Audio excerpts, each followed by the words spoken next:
మన లోకరక్షకుడైనటి యేసయ్య నామమున ఈ హోప్ టీవీ ఛానల్ వీక్షిస్తున్న సహోదరి సహోదరులందరికీ హృదయపూర్వకమైన వందనాలు చెల్లిస్తున్నామండి. దేవుడు మరొక సువర్ణ అవకాశం ఇచ్చి ఆయన యొక్క వాక్యాన్ని బోధించటకు ఈ ప్రాంతంలో నిలబెట్టిన దేవాదేవునికి ముందుగా వందనాలు చెల్లిస్తున్నాం. ఈరోజు మరొక ప్రాముఖ్యమైన అంశాన్ని మనం నేర్చుకొని పోతున్నాం. ఈ యొక్క ప్రాముఖ్యమైన అంశం ఏంటంటే కష్ట సమయంలో దేవుడు ఎక్కడున్నాడు అనే అంశాన్ని మనం నేర్చుకొని పోతున్నాం. ముందుగా ప్రార్థన చేసుకుని ఈ యొక్క పరిచర్యకు ముందుకు వెళ్దాం. సర్వోన్నతుడా మిక్కిలి దేవా నీకు వందనాలు.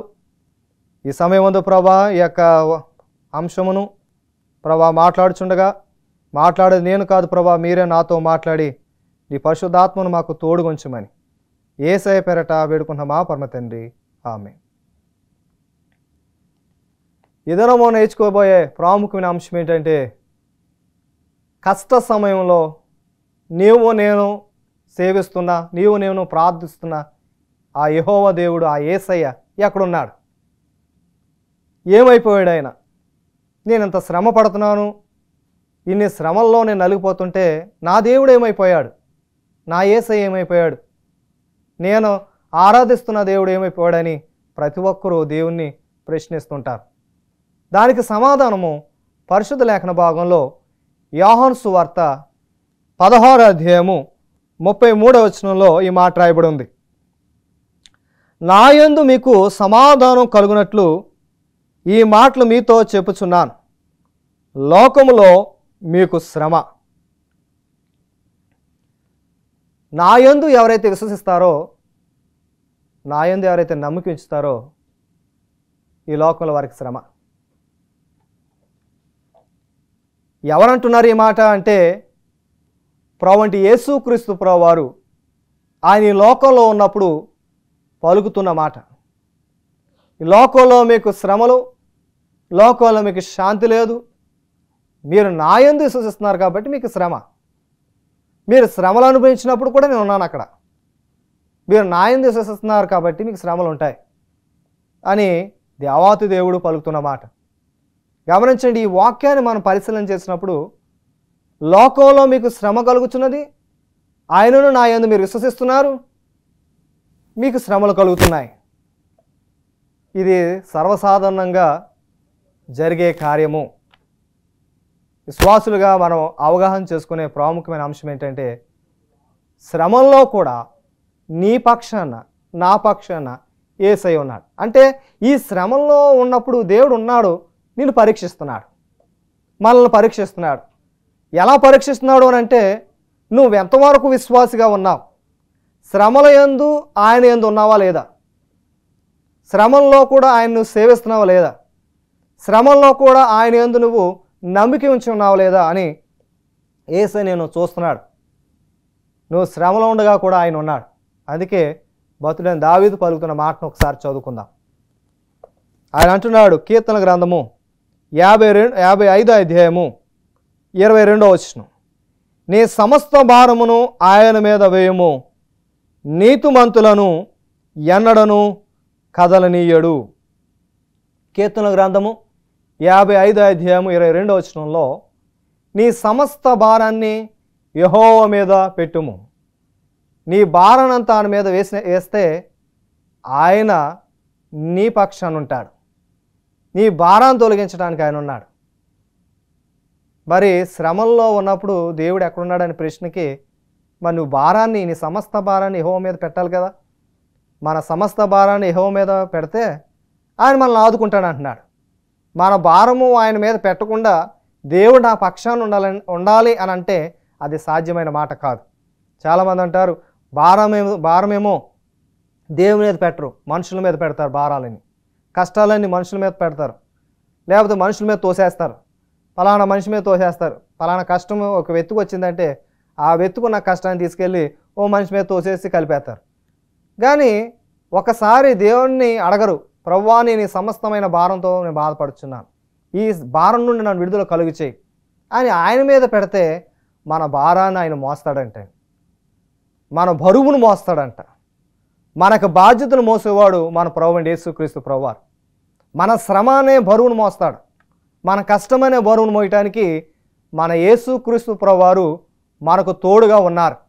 కాబట్టి ప్రియమైన వారులారా, ఆయన మీద మనం భారం పెట్టాలి. ఎలాంటి స్థితిగతుల్లో మనం ఉన్నా, ఎలాంటి పరిస్థితుల్లో మనం నడిచినా మన భారాన్ని దేవుని మీద పెడితే ఆయన మన భారాన్ని మోయటానికి సిద్ధంగా ఉన్నాడు. మనకున్న భారాన్ని తీసివేసి మనకి ఆయన స్వేచ్ఛనివ్వడానికి ఆయన సిద్ధంగా ఉన్నాడు. అందుకే వాక్యం సెలవుస్తుంది. పరిశుద్ధ లేఖన భాగాన్ని మనం చదువుకుందాం. 2 కొరింథీయులు 4:8 ఎటు పోయినను శ్రమపడుచున్నాను, ఇరికింపబడువారము కాము, అపాయంలోనూ నున్నాము, కేవలము ఉపాయం లేని వారము కాము. చాలా చక్కని వాక్యం రాయబడి ఉన్నది. మేము శ్రమల్లోనూ వెళుచున్నాము, కష్టాల్లోనూ వెళుచున్నాము, ఉపాయము లేని వారము కాము. ఏదో మాకు ఉపాయం ఉంది. ఆ శ్రమలో పడుతున్నాము, కష్టాల్లో పడుతున్నాము, ఇరుకు ఇబ్బందులు మేము నడుస్తున్నాం. మాకు ఏదో రూపాన ఏదో ఉపాయం దొరుకుతుంది దాని నుంచి తప్పించుకోవడానికి. ఎంత విశ్వాసంతో పలుకుతున్న మాట. ఏదో మాకు ఆదరణ దొరుకుతుంది. ఇటు ముందు నడిచినప్పటికీ, వాటి మీద వెళ్ళినప్పటికీ, మా స్థితి ఎలా ఉన్నప్పటికీ, లేకపోతే మేము ఎలా ఉన్నప్పటికీ మాకు ఆ యెహోవా దేవుని యందు మాకు రక్షణ ఉందని ఈ మాటల ద్వారా మనం నేర్చుకొని పోతున్నాం. కనుక ప్రియ దేవుని బిడ్డలారా, తోటి విశ్వాసులారా, మన రక్షకుడైన యేసయ్య వైపు మనం తిరిగినప్పుడు దేవుడు మన పక్షం నుండి మనల్ని నడిపిస్తారు. వాక్యంలో ఒక్కొక్క వాక్యము ఈ విధంగా సెలవిస్తుంది. గలతీయులు రాసిన పత్రిక 4:14 అప్పుడు నా శరీరంలో మీకు శోధనగా ఉండునను, దాన్ని బట్టి నన్ను తృణీకరింపలేదు, నిరంకంపలేదు. దేవుని దూత వలెను క్రీస్తు యేసు వలెను నేను నన్ను అంగీకరించి తిరిగి. నా శ్రమల్లో, నేను శోధనలో ఉన్నప్పుడును క్రీస్తుని ఏ విధంగా అయితే అంగీకరించారో మీరు నన్ను అంగీకరించారు. అపోస్తలుడైన పౌలు గారు అంటున్నారు 4:14 నేను శ్రమల గుండా వెళ్ళినప్పుడును, శోధనలో ఉన్నప్పుడును మరి నన్ను మీరు క్రీస్తుని ఏ విధంగా అయితే అంగీకరించి ఉన్నారో నన్ను కూడా మీరు అంగీకరించి ఉన్నారు. అపోస్తలుడైన పౌలు గారు అంటున్నారు, నేను శ్రమల గుండా మిమ్మల్ని ఇబ్బంది పెట్టాను, కష్టాలు పెట్టాను.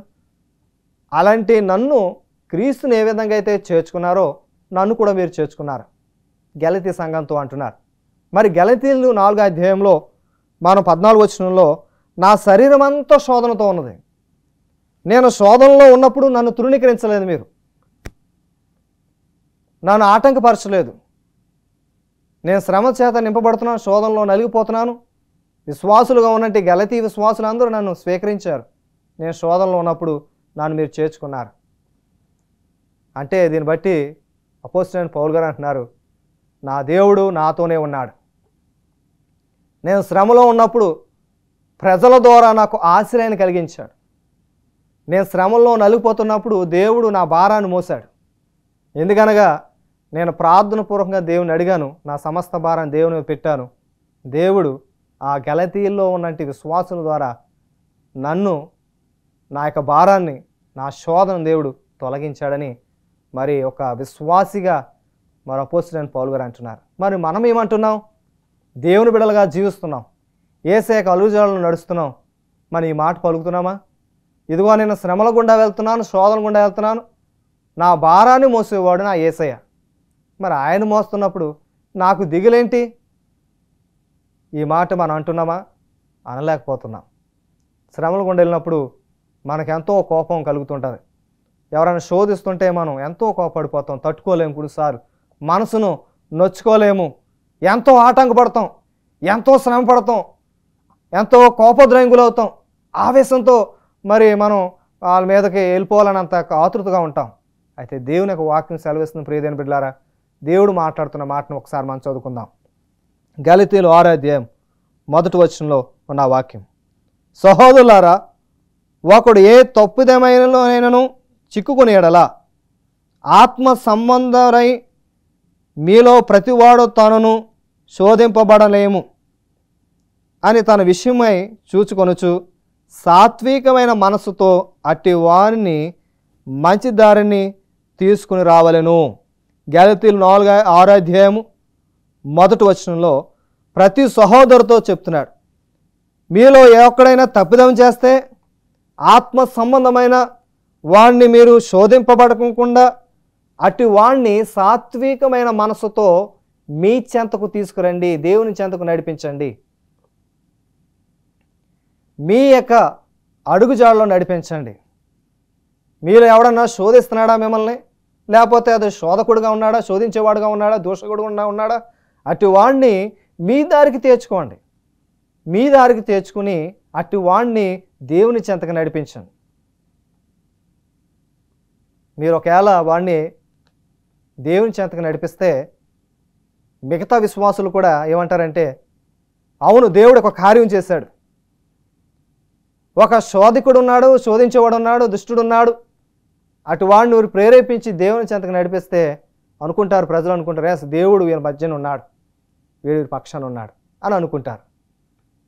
అలా అనుకునాలని అంటే మనం ఏం చేయాలంటే, మన మధ్యన ఎవడైనా సరే శోధించేవాడు ఉన్నట్లేదు, హింసించేవాడు ఉన్నట్లేదు, వాణ్ణి సాత్వికమైన మనసుతో, వాక్యం సెలవిస్తున్న సాత్వికమైన మనసుతో, బైబిల్ మనం చూసినట్లయితే సాత్వికమైన వారు ధన్యులని వాక్యం సెలవిస్తుంది. అదేవిధంగా నీ సాత్వికమే నిన్ను గొప్ప చేసినని వాక్యం సెలవిస్తుంది. బైబిల్ మనం చూసినట్లయితే మోషే మిక్కిలి సాత్వికుడు, భూమి అంతటా అతనంత వాడు లేడు అని వాక్యం సెలవిస్తుంది. అలాగే ప్రియ దేవుని బిడ్డలారా, మనము మిక్కిలి సాత్వికమైన హృదయాన్ని కలిగి మనం జీవించాలి. శోధించినప్పుడు, శోధకులుగా మనం ఉన్నప్పుడు, లేకపోతే శోధించే స్వభావాన్ని మనం ధరించుకున్నప్పుడు, ఆ శోధించే స్వభావం నుండి బయటపడాలంటే సాత్వికమైన హృదయాన్ని మనం కలిగి జీవించాలి. ఇక్కడ బైబిల్లో మనం చూసినట్లయితే సాత్వికమైన హృదయముతో శోధించే వారిని దేవుని చెంతకి నడిపించండి. ఇలా చేస్తే ఎవరుంటారు ఆ శోధనలో? దేవుడు ఉంటాడు. యెహోవా దేవుడు వారి పక్షాన ఉంటాడు, వారితోనే ఉంటాడని వాక్యం సెలవిస్తుంది.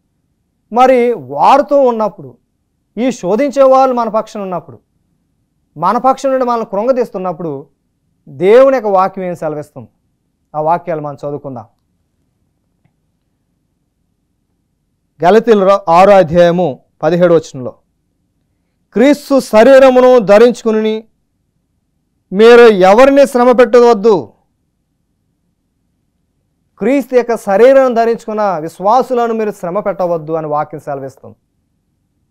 క్రీస్తు యొక్క స్వభావం ధరించుకున్న వారిని, క్రీస్తు యొక్క బుద్ధిని ధరించుకున్న వారిని, లేకపోతే ఆయన యొక్క కవచాన్ని ధరించుకున్న వారిని, ఆయన యొక్క గుణలక్షణాలను ధరించుకున్న వారిని శ్రమ పెట్టవద్దు. ఎందుకు శ్రమ పెట్టవద్దు అని అంటున్నారంటే, ఈ వాక్యంలో వారి మధ్యన ఎవరి సన్నిధి ఉందంటే దేవుని యొక్క సన్నిధి ఉంది. వారితో దేవుని యొక్క సమూహం ఉన్నది. దేవుని యొక్క సమూహం వారితోనే ఉంది, వారి మధ్యనే ఉంది. కనుక ప్రియమైన బిడ్డలారా, ఈ లోకంలో జీవిస్తున్న ప్రతి విశ్వాసికి దేవుడిచ్చిన గొప్ప నిరీక్షణ, మీరు శ్రమలో ఉన్నప్పుడు దేవుడు ఎక్కడున్నాడు అన్న ప్రశ్నకు సమాధానము ఆయన ఏమంటున్నాడంటే, లోకంలో మీకు శ్రమ ఉంది, మీరు లోకంలో శ్రమ పడవలసిన పరిస్థితి ఉంది, లోకంలో శ్రమ పడిన వారు అప్పుడు మీరు ధన్యులు. శ్రమలో పాలైనప్పుడు క్రీస్తు మీ మధ్యన ఉంటాడు. శ్రమల్లో మీరు నలిగిపోతున్నప్పుడు దేవుని యొక్క సహాయం మీతోనే ఉంటుందని వాక్యం సెలవిస్తుంది. కనుక ప్రియ దేవుని బిడ్డలారా, తోటి విశ్వాసులారా, మన జీవితంలో మనం కూడా ఇట్టి పరిస్థితుల్లో మనం ఉన్నప్పుడు ఇలాంటి విశ్వాసాన్ని కలిగి మనం జీవిస్తే, ఇలాంటి యథార్థత కలిగి మనం జీవిస్తే దేవుడు మన పక్షం నుండి మనల్ని నడిపించడానికి ఆయన సిద్ధంగా ఉన్నాడు. మనము అవిశ్వాసులమే, బలహీనులమే, లేకపోతే మనం కృంగిపోయేవారమే, ఒక మాట అంటే మనం బలహీనం అయిపోతాం. మా హృదయానికి గాయం కలిగితే ఆ గాయానికి మందు లేదు, అన్నిటికి మందు ఉంది, హృదయానికి తగిలితే గాయానికి మందు లేదు. మరి మందు లేనప్పుడు ఏం చేయాలంటే దేవుణ్ణి మన హృదయానికి చేర్చాలి. దేవుణ్ణి మన హృదయంలోకి చేర్చుకుని ఆయన్ని మన హృదయంలోకి ఆహ్వానిస్తే మనలో ఉన్నటి భారము, మన హృదయంలో ఉన్నటి భారము వెంటనే తొలగిపోద్ది. అందుకే వాక్యం సెలవిస్తున్న పరిశుద్ధ లేఖన భాగంలో 2వ దినవృత్తాంతములు 33:12 అతడు శ్రమలో ఉన్నప్పుడు తన దేవుడనే యెహోవాను బ్రతిమాలుకొని తన పితల దేవుని సన్నిధిని బహుగా తగ్గించుకొని. 2వ దినవృత్తాంతములు 33 మనష్షే అనే ఒక రాజు ఉన్నాడు. యూదా రాజు, రాజులందరికంటే ఎక్కువ కాలం పరిపాలన చేశాడు. సుమారుగా 50 పైనే ఆయన రాజుగా ఉన్నాడు. మరి అన్ని భోగభాగ్యాలు వచ్చేటప్పటికి దేవుడిని మర్చిపోయి దేవుడు అసహించుకునేటి కొన్ని విగ్రహాలను తీసుకొచ్చాడు.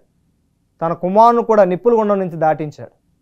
తర్వాత ఇవన్నీ చేస్తుండగా ఏం జరిగిందంటే అష్షూరీయులు అతన్ని సంకెళ్ళతో బంధించి ఈడ్చుకుని తీసుకెళ్ళిపోతున్నారు. 2 చేతులను కట్టేశారు.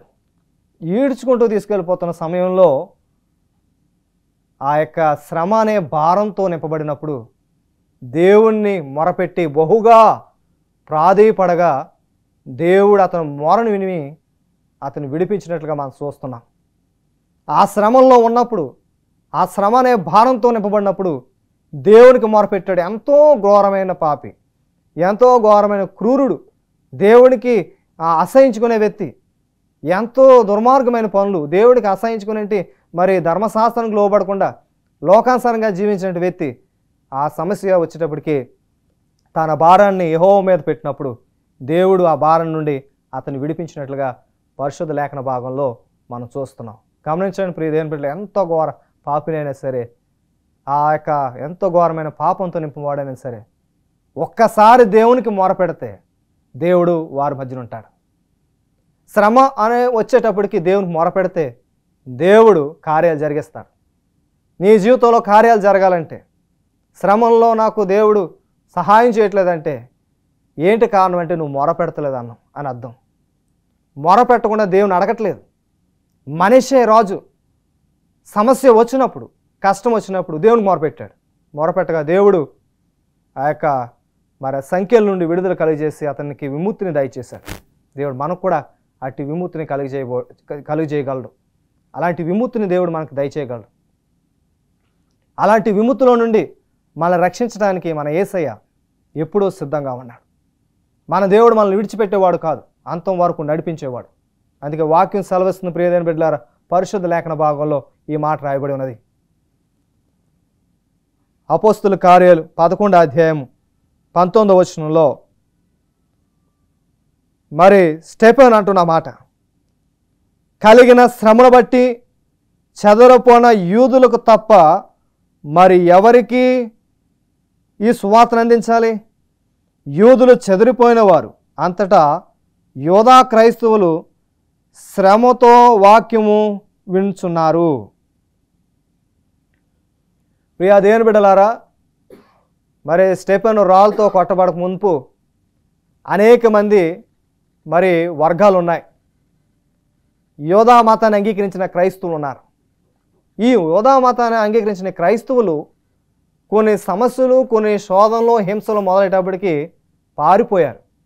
వీరు పారిపోయినప్పటికీ, శ్రమలో ఉన్నప్పటికీ దేవుని యొక్క వాక్యం వింటున్నారు. శ్రమలు పాలైనప్పటికీ వాక్యాన్ని వారు విడిచిపెట్టలేదు. శ్రమ చేత వారు నింపబడిపోయినప్పటికీ, శ్రమలో వారు ఉన్నప్పటికీ వారు వాక్యాన్ని విడిచిపెట్టలేదు. వాక్యమందు వారు స్థిరులై ఉన్నారు, యథార్థ కలిగి జీవిస్తున్నారు. వాక్యములో వారు మరి ఆశతను చూపిస్తున్నారు. ఎట్టి పరిస్థితుల్లోనంటే శ్రమలలో ఉన్నప్పటికీ. గమనించిన ప్రియమైన బిడ్డలారా, శ్రమల్లో ఉన్నప్పటికీ మన వాక్యమందు నిరీక్షించినట్లయితే దేవుడు మనల్ని నడిపించడానికి ఆయన సిద్ధంగా ఉన్నాడు. శ్రమల్లో మనం నలిగిపోయినప్పటికీ, శ్రమల్లో మనం ఇబ్బందులు పడుతున్నప్పటికీ దేవుడు మనల్ని రక్షించడానికి సిద్ధంగా ఉన్నాడు. మరి యోధా క్రైస్తవులు మరి శ్రమల్లో కూడా దేవుని వాక్యం వింటున్నారంటే వారికి ఉన్న విశ్వాసం ఏంటంటే దేవుడు మా పక్షాన ఉంటాడని. అందుకే వాక్యం సెలవిస్తుంది. పరిశుద్ధ లేఖన భాగాన్ని మరొకసారి మనం చదువుకుందాం. అపోస్తుల కార్యాలు 16వ అధ్యాయము 25-26 వచనంలో, శ్రమల్లో ఉన్న పౌలు శీల సరసాల్లో ఉన్నప్పుడు వారు కీర్తనలతో దేవుణ్ణి మహింపరిచారు. దేవునామనకు స్తోత్రం కలుగునుగాక. శ్రమల్లో వారు ఉన్నప్పుడు, బంధకాల్లో బంధించబడినప్పుడు వారు కీర్తనలతో, వాక్యముతో దేవుని మహింపరిచారు. గమనించండి, వీరు సరసాల్లో ఉన్నప్పుడు అద్భుతమైన కార్యం జరిగింది. వీరు పాటలతోనూ దేవుని మహింపరచగా ఆ ప్రాంతంలో అద్భుతమైన కార్యం జరిగింది. వారి సరసాలకు గోడలు కూల్చబడ్డాయి. వారికున్న సంఖ్యలు విడిపించబడ్డాయి.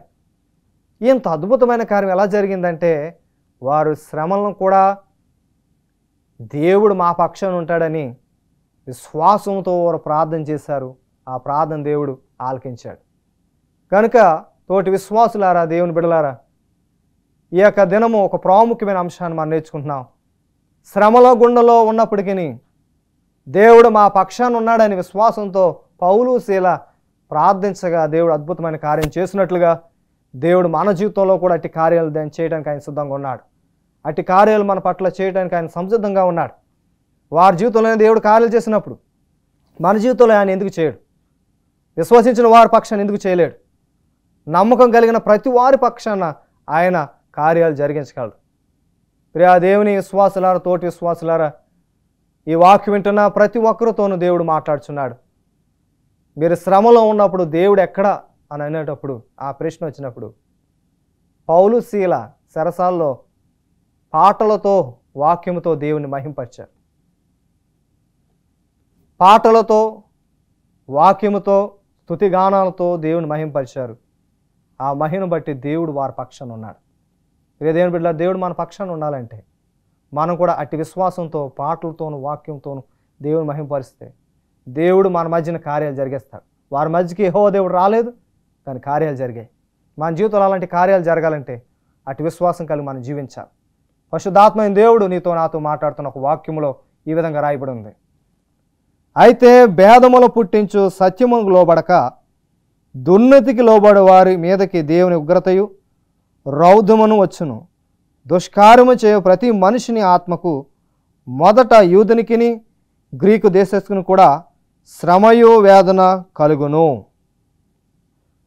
రోమీలు రాసిన పత్రిక 2వ అధ్యాయము 8-9 వచనాల్లో దుర్నీతికి దుర్మార్గతకు లోబడిన వారికి ఆయన అటు యూదుడికైనను గ్రీకు దేశస్థుడికైనను దుర్మార్గతకు దుర్నీతికి లోబడిన వాడికి శ్రమయే.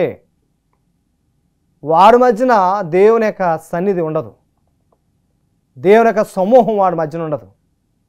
వాక్యాన్ని మనం గమనించినట్లయితే ఎలాంటి వారికైనా సరే దుష్కార్యము చేసిన వారి పక్షాన, దుష్క్రియలు చేసిన వారి పక్షాన, ఒకరికి మేలు చేయకూడదు కీడు చేయాలనే తలంపు కలిగిన వారి మధ్యన దేవుని యొక్క సన్నిధి ఉండదంట. అలా ఎలాంటి వారైనా సరే, అలా ఎంతో గొప్పవారైనా సరే వారి మధ్యన దేవుని సన్నిధి ఉండదు. గమనించండి ప్రియ తోటి విశ్వాసులారా, దేవుని బిడలారా, దేవుడు నీతో నాతో మాట్లాడుచున్నాడు. నీ మధ్యన నా మధ్యన యేసయ్య ఉండాలంటే నువ్వేం చేయాలి?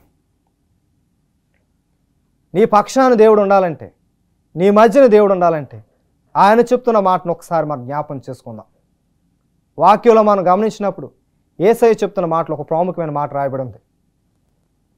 రోమీలు రాసిన పత్రిక 6వ అధ్యాయం 22వ వచనంలో ఆయనను ఇప్పుడు పాపం నుండి విమోచింపబడి దేవునికి దాసులైనందున పరిశుద్ధాత్మ కలుగుటయే మీకు ఫలము, దాని అంతము నిత్య జీవము.